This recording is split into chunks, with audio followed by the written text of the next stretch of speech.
So you want to know how to fix weak glutes? Well, I am super psyched because today I have special guest Kalisha May here joining me. This is my girlfriend, partner in crime, and I work with her, and she's an amazing health coach. And we're going to talk about how to overcome and fix weak glutes. There are some big key take-homes about today's session because there is one big mistake that people are making that we're going to reveal, and all that and more coming up right after this.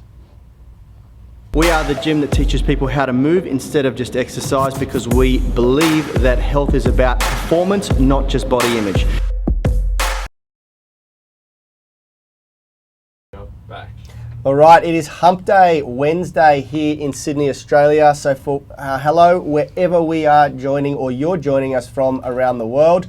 If we haven't met before, my name is Yanni Bormeister. I am the co-founder or one of the founders of Unity Gym and the Foundation Movement System here, the gym that teaches people how to move and nourish instead of diet and exercise. Kalisha, how are you feeling? Feeling good, thank you. Yeah? Yep, feeling very good. We're very excited at the moment because we have our 18-minute stretch routine flash sale live, and we're welcoming hundreds of new people into our online community, which is very, very exciting. If you haven't already jumped on it, there is a link in the description of this video. I urge you to do so. It is a massive, massive deal that is just too good to miss, I think. Yeah, absolutely. Yeah. So today we're going to jump out on the gym floor again, and this is a format that's very, very popular. We're getting great feedback, so we're going to keep doing it because people love it. And we're going to talk about a couple of big issues that people face with glute training. There is a notion that, and I'd love to get your take on this, there is a notion that to develop sexy glutes, all you got to do is squat. Yeah, well, I think that notion is very quickly being diminished because we know a lot better that it's not the case. You know, there's better exercises and, you know, more ways to activate the glutes. Yeah, and I've seen it many times before, especially with girls, because guys usually don't care if they develop nice, big, juicy, meaty quads, but most women I know do. And, you know, there's this whole she squats bro movement, which is super cool because squatting is an amazing exercise and we've been talking about it a lot, but there is a fatal error people are making, especially women, and I think men too, quite frankly, because I think men should be prioritizing strong glutes as well. But the concept of I'll just squat and that's going to build the perfect booty, and it just doesn't work out that way. You know what ends up happening is, and I've seen this so many times before, people just develop huge quads, big, thick, meaty quads, and the glutes remain underdeveloped. And the more you create that imbalance in the body, right, the more the glutes become the dominant mover when we squat and when the quads, we move. you mean? The quads. Thanks for correcting me. What's your experience been?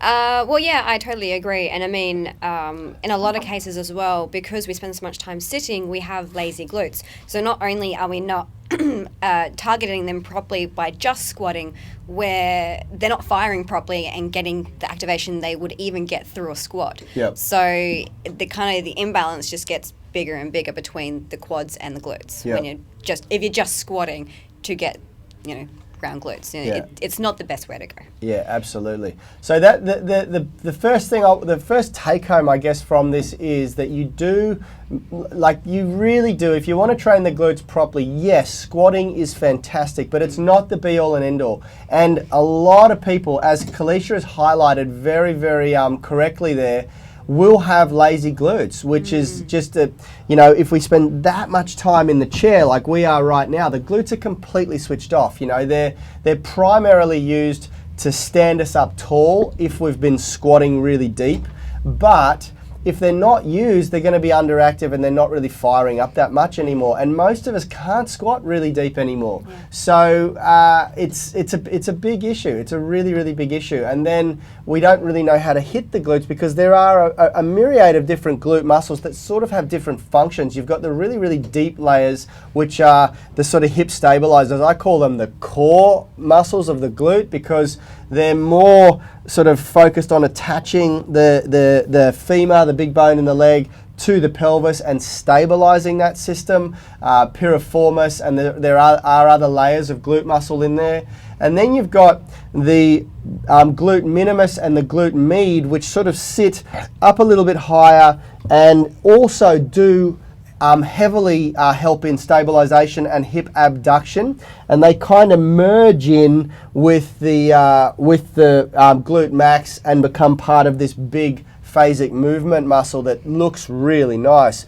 So what we really need to do to really round out the training of our glutes, and we've done a video about this recently, a month or so ago, was that you need to hit them from different angles. And the best part about the glutes is because it's such a complex muscle system with lots of different layers, you can pretty much train them on multiple days a week absolutely fine. And in fact, they respond really, really well to that. So we'll talk about that a little bit when we go out, and I'll get Kalisha to demonstrate some of her favorite glute exercises, because that's what we didn't do last time when she came on the show, and a lot of people were asking for it. And then I'm also going to show you a cool little hack that you can do. You can partner up with someone and check whether your glutes are actually firing at the right time and at the right rate, because if they're not sequencing right, if the intermuscular coordination is not right, then when you squat and when you deadlift, you're going to be using other areas of the body and instead of the glutes, when the glutes are meant to be highly active. So we'll get Richard to set the gimbal up, and we'll get ready to jump out on the gym floor and have a play with some of the equipment.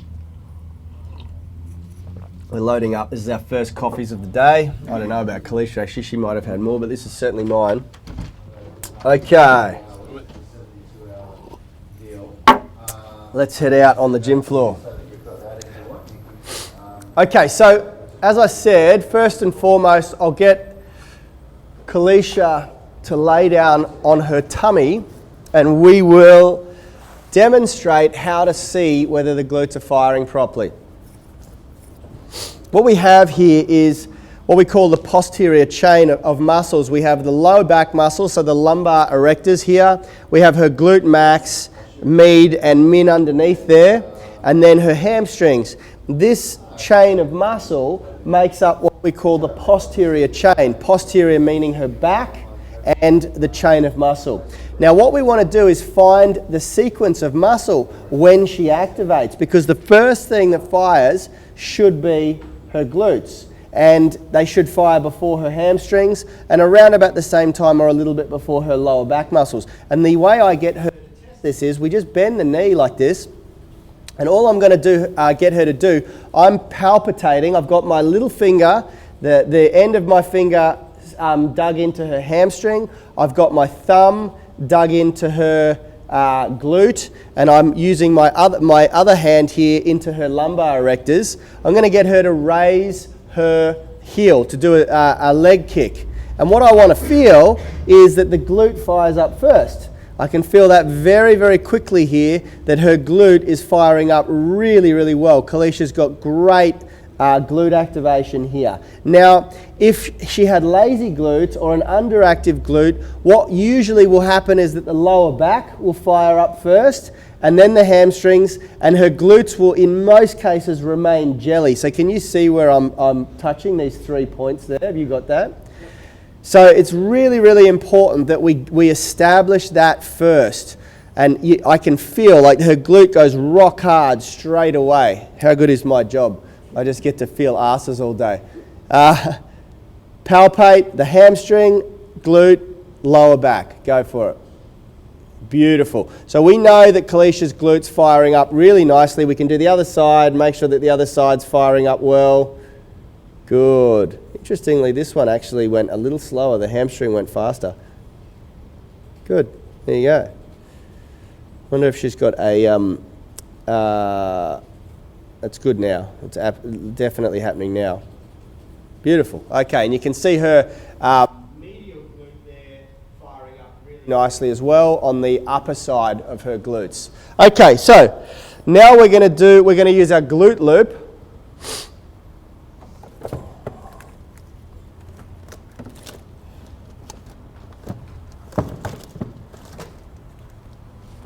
These come in different thicknesses And also different makes now. You can get all sorts of different glute loops now. I know Brett Contreras sells one. I'll link these up in the description so that you can pick them up on Amazon. They're really, really cheap. They're only like $5 or $10 for a full set. So let's put the green band around her ankles and stay lying down. The first exercise I'm going to show you to fire up the medial glutes, the stabilizers, is what's called a clam. So we'll roll facing the camera. And we'll just put this around your knees there. And so what I want her to do is get about a 90-degree angle in the glutes there. I'm going to put a little bit of pressure down here, but you don't really need to. And then what I want her to do is open her legs as wide as she can, really firing up the medial glutes there. Back down again. That band might actually be too hard, too stiff for it. Are you feeling it? Yeah. Is it too stiff? Yeah, it's a little bit strong. Yeah. This is the second strongest band that we've got, but that's okay. For demonstrational purposes, it's okay. She wants to be able to get her glute right up to the top there and make sure that we can really feel that medial and lateral glute firing. Now, that's the first one that she would do. I'll get her to do it to flip over to the other side and try it again so that we're evening her out. Beautiful. And these are just activation exercises. For someone who's very, very new to glute training, this is actually a really great, and you would use this in a program, wouldn't you? Yeah. As an overload exercise. Yeah, this is an isolation exercise that's really great. I use this to fire someone's glutes up before a squat session if they've got lazy glutes. And do you find that it works more when you do that, when you bring the knee up? Yeah, so you straighten the bottom leg and yep. rotate it a bit more. Okay. It's just a variation of it. Yeah, cool. So that's a nice, Kalisha's just said there, straightening her bottom leg and bringing the leg up and rolling her hips over a little bit more is a variation of the clam, which works really, really well as well. And she's just demonstrating that. So the clam here is going to get the medial glute and the glute min. It's not going to hit the glute max that much, if anything at all, but it's still really, really good for glute stability and to create that roundness in the glutes. So it's a great overload technique. Let's show the lateral band walk now. The next movement is up on the feet. I'll get rid of the mat. And she's going to demonstrate a lateral band walk, glute loop on the knees again. It can be slightly above or slightly below the knees. What she's doing there is lowering her hips in, and she's keeping the feet as far apart as possible, walking from side to side. These stabilizers like very high reps, so 15 to 30 reps. So she would do this all the way up for 15 to 30 reps on one side, get a real burn happening in the glutes there, and then she'd come back repeating that on the other side. And that is a really, really good lateral glute exercise as well. Very, very good. So there's some of the basics. Have you got any other basic lateral glute exercise that you would demonstrate before we just go to single leg stuff? Yeah, the basics is... Yeah, awesome. Okay, let's jump down on your back again. I should have left the mat there. And now we can go through, leave the glute loop there for now. Now we can go through a really cool hack with these glute loops, which is to increase, and this generally, they've done a fair bit of research on it, it generally only is beneficial for beginners who are not, 5, 6, 7 years into their training life cycle. But when you're starting out, to perform basic movement, like really bang for your buck glute movements, like a glute bridge, let's go up, activating the glute max there. Using the glute loop, she's now pushing pressure outward against the loop, which up-regulates the medial glute and the stabilizers as well. So that works really, really well. The other thing that we can do this with the glute loop on is squatting. So if she was to get up, we'll do a few more reps here. This is one of our absolute favorite glute exercises. You can do it as a bilateral movement, and you can also do it as a unilateral movement. I don't know if you'd use the glute loop as a unilateral movement. That might be too difficult.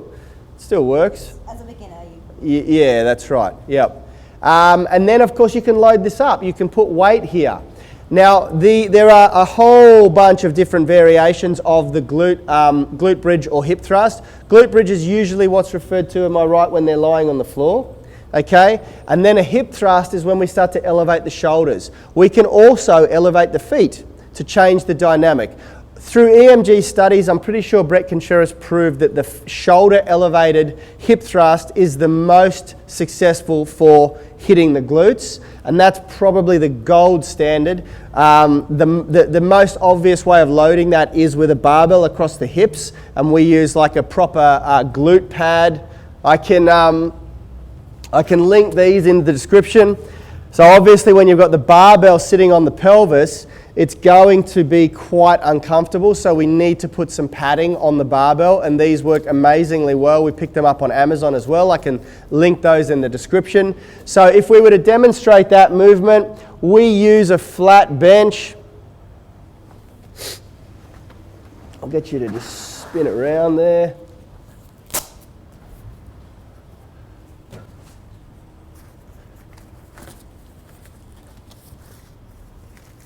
We're going to just quickly set up a barbell so you can see this in action and we can demonstrate the movement.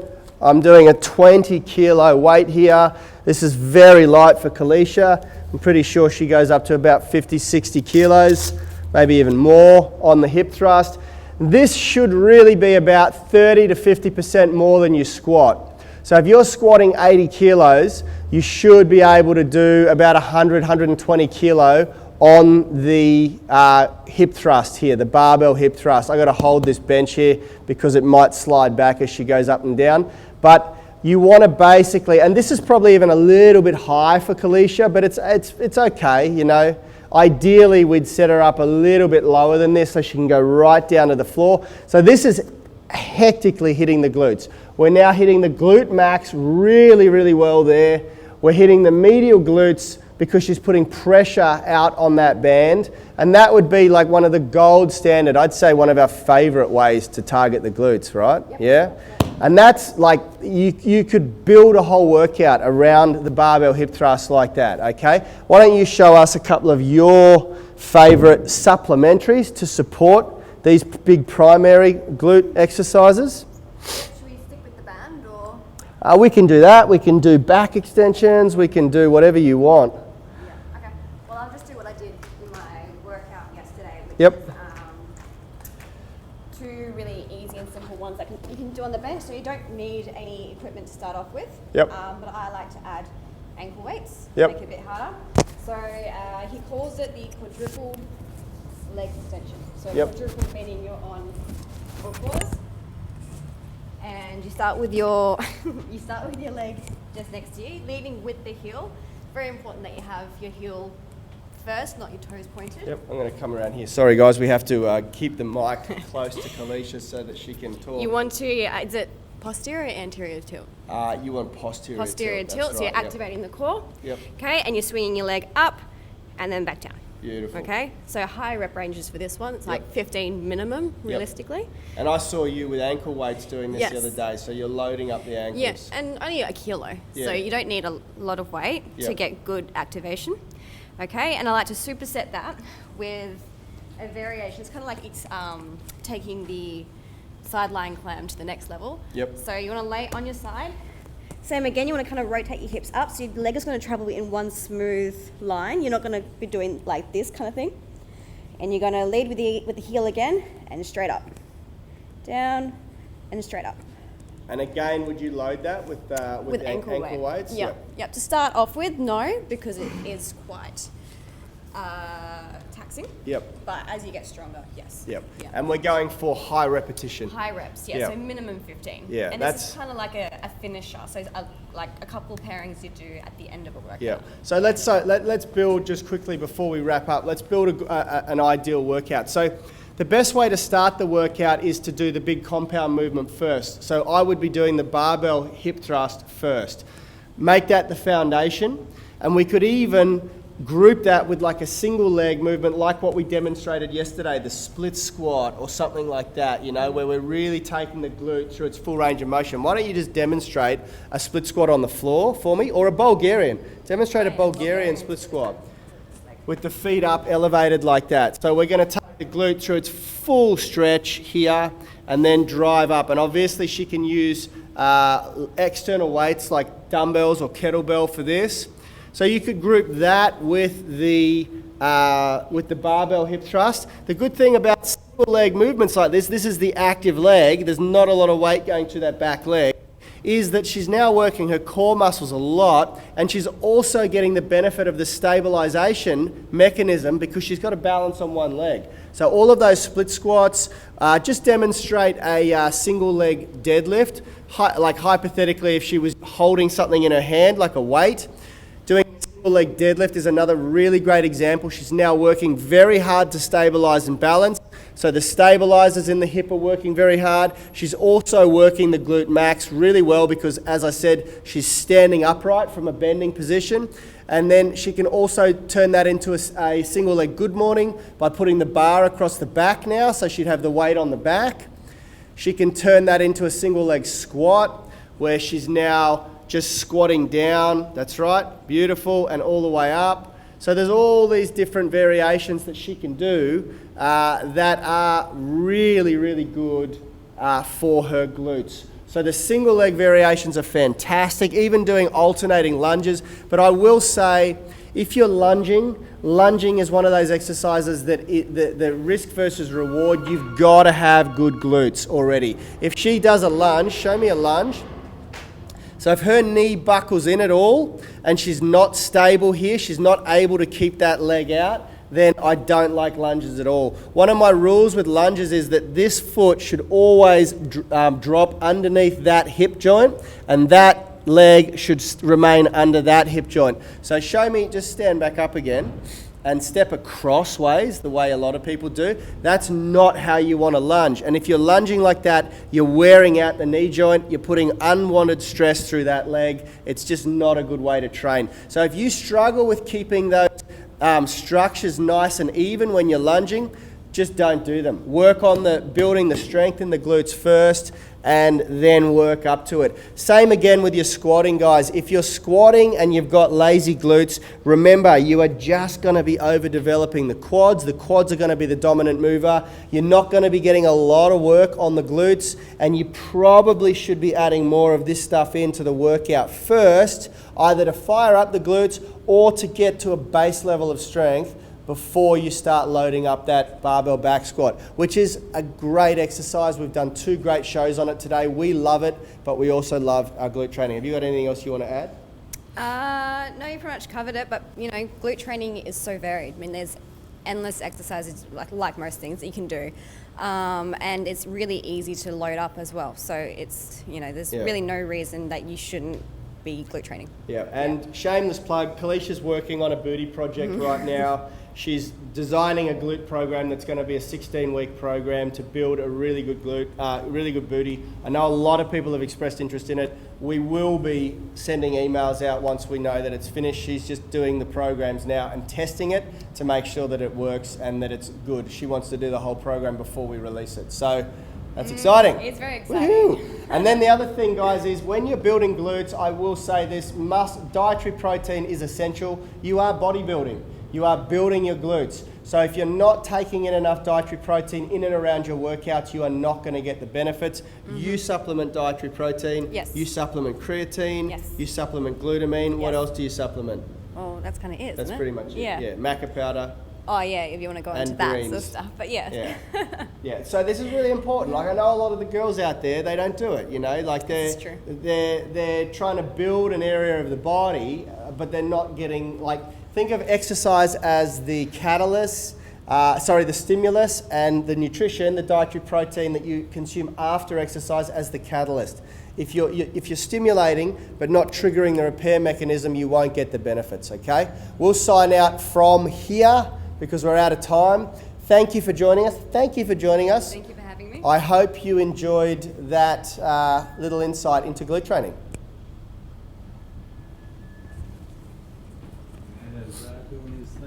And there's Rad doing his thing.